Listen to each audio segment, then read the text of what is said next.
உள்ளத்தில் உள்ளது அமைதி.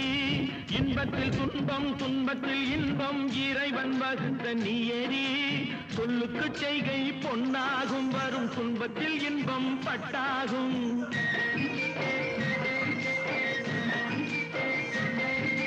சொல்லுக்கு செய்கை பொன்னாகும், வரும் துன்பத்தில் இன்பம் பட்டாகும். இந்த இரண்டு கட்டளை அறிந்த மனதில் எல்லா நன்மையும் உண்டாகும், எல்லா நன்மையும் உண்டாகும். ஆறு மனமே ஆறு, அந்த ஆண்டவன் கட்டளை ஆறு.